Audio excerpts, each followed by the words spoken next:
Shalom sahabat semua dan salam sejahtera.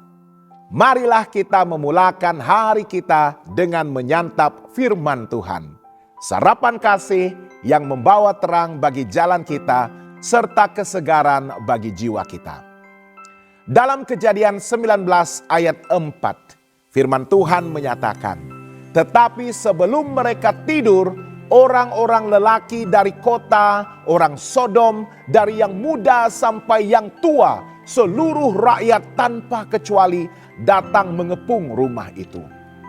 Sahabat semua, Kejadian 19 ayat 4 hingga 10 membawa kita ke dalam salah satu momen tergelap dalam sejarah manusia. Ketika seisi kota Sodom mengepung rumah Lot dan menuntut agar dua tetamunya diserahkan untuk diperlakukan secara tidak senonoh. Ini bukan hanya soal ketidaksopanan, tetapi sebuah pemberontakan terbuka terhadap nilai-nilai Tuhan.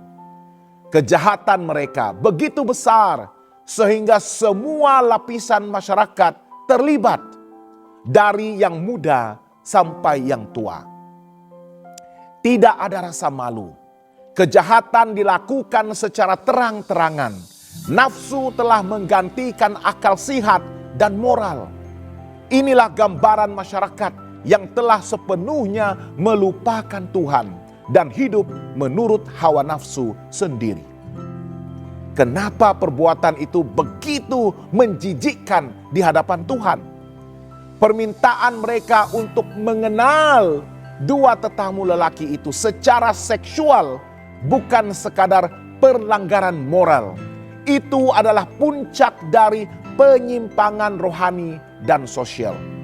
Beberapa sebab kenapa perbuatan ini begitu menjijikkan. Bahwa kekerasan seksual dan pemerkosaan direncanakan secara berleluasa. Bahwa terdapat ketidakpedulian terhadap kehormatan dan para tetamu. Bahwa terdapat pelanggaran terhadap saranan Tuhan atas hubungan manusia. Bahwa perbuatan mereka menghancurkan nilai keluarga, kasih yang murni dan keadilan. Mereka telah menjadi simbol masyarakat yang menolak Tuhan secara total. Kenapakah Lot menawarkan anak-anaknya? Ini adalah bahagian yang sukar dan menyakitkan untuk dibaca. Lot menawarkan kedua anak perempuannya sebagai ganti para tetamunya. Mengapa? Konsep kehormatan Timur Tengah pada saat itu. Tuan rumah bertanggung jawab melindungi tetamunya dengan segala cara. Dalam keadaan tertekan dan ketakutan, Lot berada di bawah tekanan yang begitu besar dan mungkin tidak berpikir secara rasional. Dia memutuskan untuk berkompromi nilai-nilai moralnya.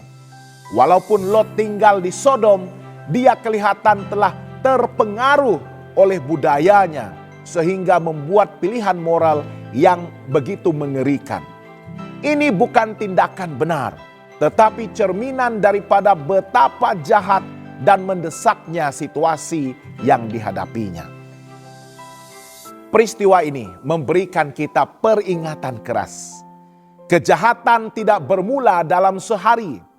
Ia berkembang perlahan-lahan dalam hati manusia melalui kompromi dan kelalaian.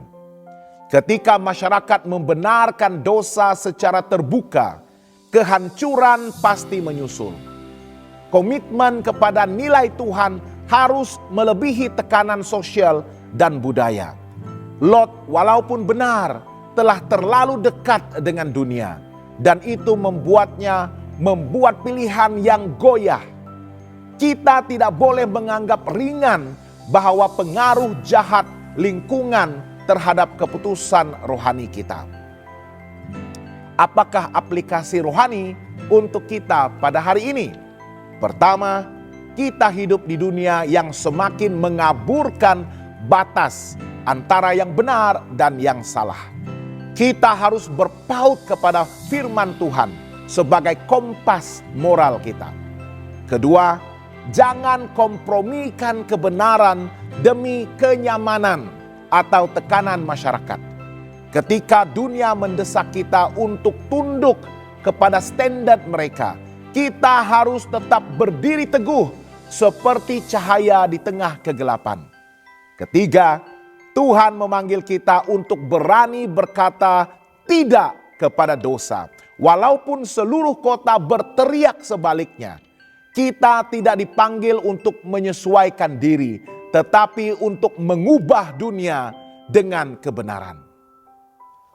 Sahabat yang dikasihi Tuhan, jadilah suara yang berani di tengah dunia yang rosak. Lot terselamat bukan karena kekuatannya, tetapi karena Tuhan berbelas kasihan. Namun, kisah ini meninggalkan jejak yang kuat. Jangan biarkan dunia membentuk kita. Biarlah kita tetap teguh, sekalipun kita satu-satunya suara yang berdiri bagi kebenaran. Hari ini, marilah kita menjadi cahaya di Sodom, berani, bijaksana, dan setia. Jangan lupa untuk melayari dan subscribe saluran YouTube kami di youtube.com/@hopetv Malay.